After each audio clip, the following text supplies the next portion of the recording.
لا الہ الا اللہ محمد رسول اللہ۔ فرمایا اذا بشر احدہم بالانثى، جب ان کو لڑکی کی خبر دی جاتی ہے کہ بیٹی کی ولادت ہوئی ہے، ظل وجہہ مسودا وہو کظیم، ان کا چہرہ سارا دن سیاہ رہتا ہے اور یہ غصے کے کڑوے گھونٹ کو پی رہے ہوتے ہیں۔ عربوں میں عادت تھی کہ جب اطلاع ملتی تھی نا کہ بیٹی پیدا ہوئی ہے تو خوش ہونے کے بجائے چہرے پہ سیاہی آ جاتی تھی، سارا دن چہرہ سیاہ رہتا تھا، یہ کیا ہو گیا؟ ان کے ہاں بیٹیوں کا یہ مقام تھا۔ یتوارا من القوم من سوء ما بشر بہ، فرمایا جو اسے خوشخبری دی گئی ہے نا بچی کی، اس کی برائی کا اس کے چہرے پہ ایسا اثر، اور وہ اتنی ذلت محسوس کرتا تھا کہ یتوارا من القوم، سارا دن اپنی قوم سے منہ چھپاتا تھا، سارا دن اپنی قوم سے منہ چھپاتا تھا۔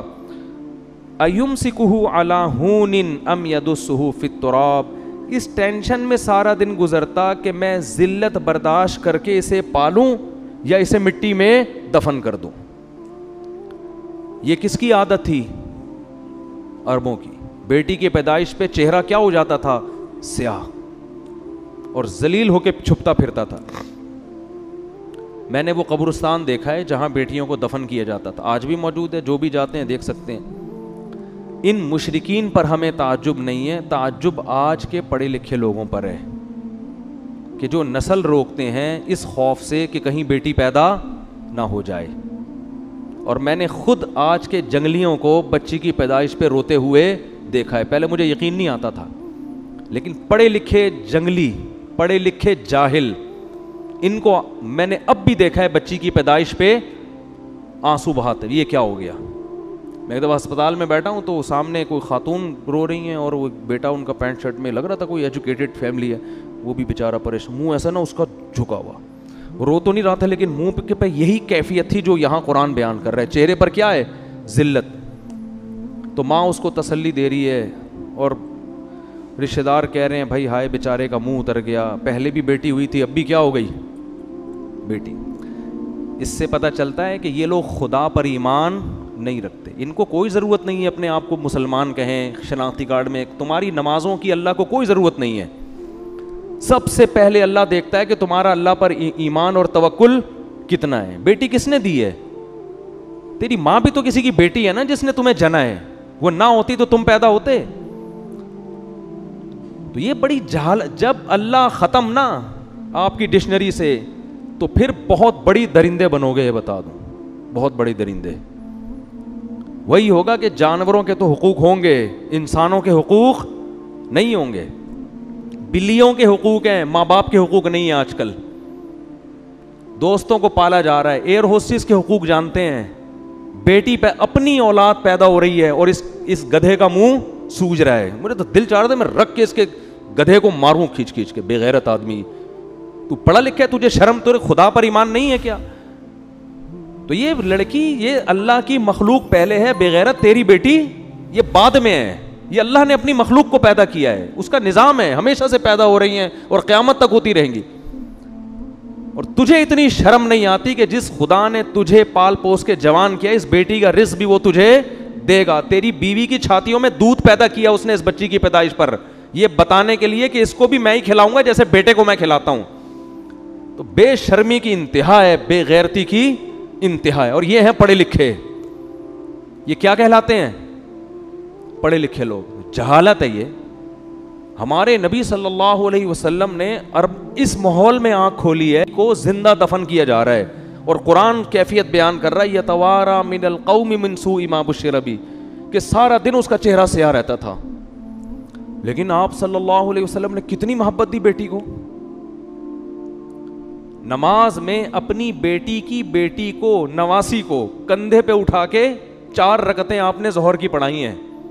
حالانکہ بچوں کو کندھے پہ بٹھا کے نماز پڑھنا سنت عمل عام معمول نہیں ہے، آپ نواسی کو کندھے پہ اٹھا کے 4 رکعتیں پڑھائی ہیں۔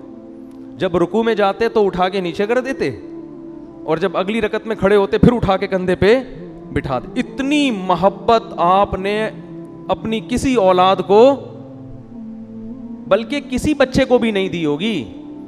بھائی زیادہ زیادہ اتنی محبت دیتی نا کسی بچے کو گود میں اٹھا لیا.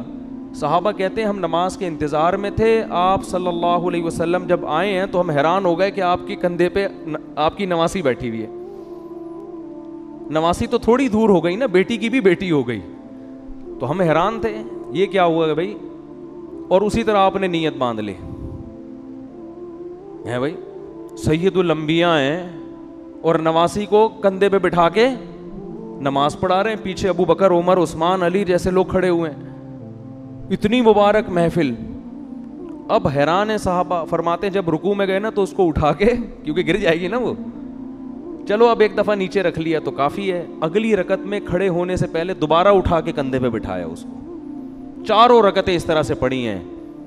علماء کہتے ہیں اس میں حکمت یہ تھی عربوں کے دل سے بیٹی کی نفرت کو کھرچ کھرچ کے نکالنا. اتنا پروٹوکول تو حسن حسین کو بھی نہیں دیا آپ صلی اللہ علیہ وسلم نے, ان کو بھی کندھے پہ بٹھایا ہے, خطبے میں گود میں اٹھایا ہے. نماز کندھے پہ بٹھا کے 4 رکعتیں نہیں پڑھائی ہیں.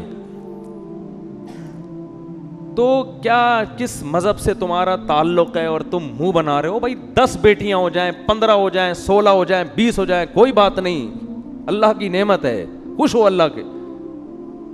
اور اللہ بیٹا دے کے اس کو نافرمان بنا دے, تمہارے سر پہ جوتے لگا رہا ہو, وہ اچھا لگے گا پھر؟ تو جو دے رہا ہے اللہ اس پہ بولو نا بھائی شکر ادا. نہ نسل روکو اس نیت سے کہ میرے 6 بیٹیاں ہو گئی ہیں, 7ویں بھی کہیں بیٹی نہ ہو جائے.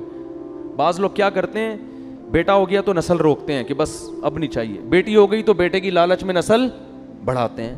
اس سے کیا ہو رہا ہے, جو قدرت کا ایک نظام ہے نا, لڑکے اور لڑکی کا جو ریشو ہونا چاہیے, گروتھ ریشو, وہ کیا ہو رہا ہے, خراب. جن کے لڑکیاں ہو رہی ہیں وہ لڑکے کی لالچ میں ہونے دے رہے ہیں, جو لڑکے ہو گئے تو 1-2 کے بعد بریک لگا دی. او بھائی غیر مسلموں پہ یہ چیزیں سوٹ کرتی ہیں. ہم کلمہ گو لوگ ہیں, ہم اللہ کو مانتے ہیں, ہمیں یہ پتہ ہے کہ اللہ نے بیٹی اور بیٹے دونوں کے لیے یہب لمن یشاء استعمال کیا ہے, کہ جس کو چاہتا ہوں بیٹے گفٹ کرتا ہوں. ہبہ گفٹ کو کہتے ہیں. وہب لمن یشاء یہب لمن یشاء اناسا, جس کو چاہتا ہوں بیٹیاں گفٹ کرتا ہوں. تو بیٹیاں گفٹ ہوتی ہیں, خود گاڈ گفٹڈ ہیں یہ. اور نبی صلی اللہ علیہ وسلم نے ارشاد فرمایا جس کی 3 بیٹیاں ہوئیں اور اس نے ان کی صحیح کفالت کی, ان کی تربیت کی اور ان کا صحیح جگہ نکاح کر دیا, میں اس کے لیے جنت کی ضمانت دیتا ہوں. اور آپ نے یہ بھی فرمایا کن لہ حرزا من النار, یہ بیٹیاں باپ ماں بھی اس میں داخل ہے, والدین اور جہنم کے درمیان آڑ بن جائیں گی. کہ اللہ اگر کسی کوتاہی کی وجہ سے ان کے والدین کو جہنم میں ڈالے گا نا, کچھ کوتاہیاں ہو گئیں, تو رکاوٹ کون بنے گا؟ حرزن, بیٹیاں کیا بن جائیں گی؟ دیوار, رکاوٹ. کیوں؟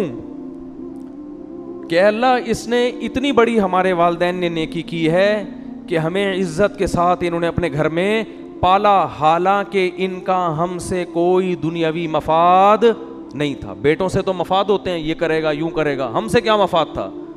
ہمیں تو رخصت کرنا تھا انہوں نے سسرال, تو وہ اپنی اس احسان کا واسطہ دیں گی. تو صحابہ تو بیٹیوں پہ خوش ہوتے تھے بھائی, پتہ نہیں کس کا کہاں سے یہ کون سی قوم سے کون سے ڈرامے دیکھ رہے ہیں, کون سے فلمیں دیکھ رہے ہیں, کون سے کیا دیکھ رہے ہیں جس کی وجہ سے یہ نحوست تو ہو رہا ہے. وہ ترس کھا رہے ہوتے ہیں لوگ, کسی کی تیسری بچی ہو جائے نا ترس کھا رہے ہوتے ہیں. یہ جاہلوں والی باتیں ہیں, یہ غیر مسلموں پہ سوٹ کرتی ہیں. ان میں بھی جو بہت ہی پرلے درجے کے جاہل ہیں, ہر غیر مسلم بھی ایسا نہیں ہوتا, یہ ان پہ سوٹ کرنے کی باتیں. ہم فخر کرتے ہیں بھائی, بیٹیاں بھی دے اللہ, بیٹے بھی دے. او یزوجہم ذکرانا و اناثا, فرمایا جس کو چاہتا ہوں گفٹ میں بیٹیوں کی لائن لگا دیتا ہوں, جس کو چاہتا ہوں گفٹ میں بیٹوں کی لائن, اور جس کو چاہتا ہوں ہٹو بچوں, ٹھیک ہے نا, بیٹوں کی بھی لائن اور بیٹیوں کی بھی لائن. جب زیادہ ہوتے ہیں تو پھر دونوں ہی ہوتے ہیں. یہ جو روک رہے ہیں نا 2 کے بعد نہیں, تو پھر یہاں ترسا کے اللہ دیتا ہے. پھر اگر نسل کو ایسے ہی پیدا ہونے دو کہ بھئی اللہ جتنی چاہے اولاد دے, تو ہو سکتا ہے آپ کے 4 بیٹیاں ہوں, پھر لائن سے 4 بیٹے ہو جائیں. لیکن جب آپ نے یہ بخل ہے نا طبیعت میں کہ کھلائیں گے کہاں سے, ان پہ تو خرچ کرنا پڑے گا, تو پھر اس کا مطلب ہے کہ آپ کا اللہ پر ایمان نہیں ہے. پھر اللہ بھی کہتا ہے میں ٹینشن ہی دوں گا تجھے. اور وہ بچہ بھی جو لڑکا بھی جو پیدا ہوگا نا, وہ ایک ہی انڈا, وہ بھی گندا, بولو گے یار ایک بچہ لڑکا ہوا اور وہ بھی کم بخت بولو کسی کام کا نہیں. توکل کرو, اللہ پہ اعتماد کرو, نہ بہنوں کو ٹینشن سمجھا کرو اور نہ بیٹیوں کو. نبی نے بہنوں کی کفالت پہ بھی خوشخبریاں سنائی ہیں. تو قرآن یہ ان کے مشرکین مکہ کی نا حالت بیان کر رہا ہے کہ ان کی حالت کیا ہے, سارا دن منہ چھپاتا پھرتا ہے لوگوں سے.